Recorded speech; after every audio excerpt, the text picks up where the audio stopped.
friends who are listening to this message through the Atmadarshan TV channel, I welcome each of you to this Advent message. Today we enter into the fourth day of Advent. During the Babylonian invasion in Israel, the armies completely crushed the Israelites. The Israelites were left helpless. And to make the matter still worse, the Babylonians carried the smartest and the healthiest Israelites to use them as their servants and slaves in their vast empire. 4 of these captives were named Daniel, Mishael, Ananias, and Azariah. When they arrived in Babylonia, they were given new names like Shadrach, Meshach, and Abednego. Nebuchadnezzar, the king of Babylonia, was impressed with them. He quickly promoted these 3 men to leadership roles with his government and gave them authority and power over many others. They served as excellent leaders, but not everyone liked them and they had enemies. The fellow Babylonian officials became jealous of them and began to plot against these. They proposed to King Nebuchadnezzar to make a 90 feet high statue in his likeness and cover it with gold, and every official must bow down before it. And it was done.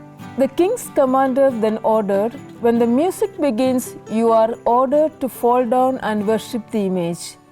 If you won't, you will be thrown into a burning fiery furnace. The music began, and everyone fell down before the statue to worship except these 3. They stood tall above the bent down crowd. The king was furious. Those 3 men responded, "O king, even if you throw us into the fiery furnace, our God will protect us. And even if God did not save us, we will not bow down before the king's statue, but the only true living God." The king was furious and ordered them to be thrown into the furnace and turn up the furnace 7 times hotter than the normal. Everyone watched, expecting them to get burned, but they saw something very, very strange. The men were not burning. The king came as close as he could to the fire and called out, "Come out of the fire, Shadrach, Meshach, and Abednego, servants of the Most High God." And they came out without any burns on them. This is what happens when you believe in the power of God. Your enemy can throw you into the depth of the sea or to the fire, but you shall not be harmed. God's protection will encircle you. Now don't get discouraged that God did not keep you fireproof in your life. Dear friends, instead of complaining about the fire, let us make God part of everyday life. When He is with you, you cannot be defeated. You together with your God form the majority. And He is all-powerful God.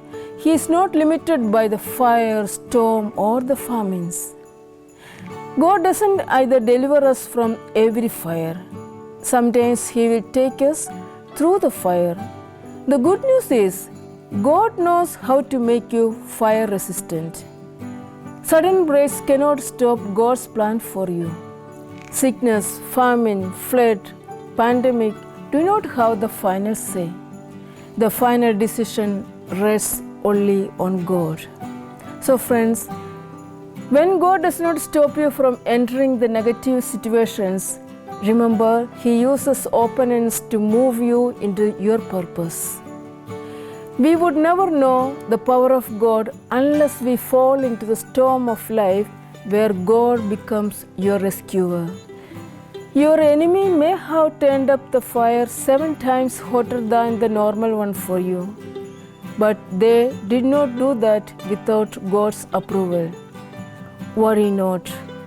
God is in control not just of your life, He is in control of your opponent's life as well. God said in Isaiah chapter 43:2, "When you go through the waters, I will be with you. When you go through the rivers, they will not overwhelm you. When you walk through the fire, you will not be burned." With this confidence, let us say, "Come, Lord Jesus. Come into this loss I am going through. Come into the penury of my life. Come, Lord, into the insecurities that I experience. Come into the misery of my life. Come and set a direction for me to proceed in life.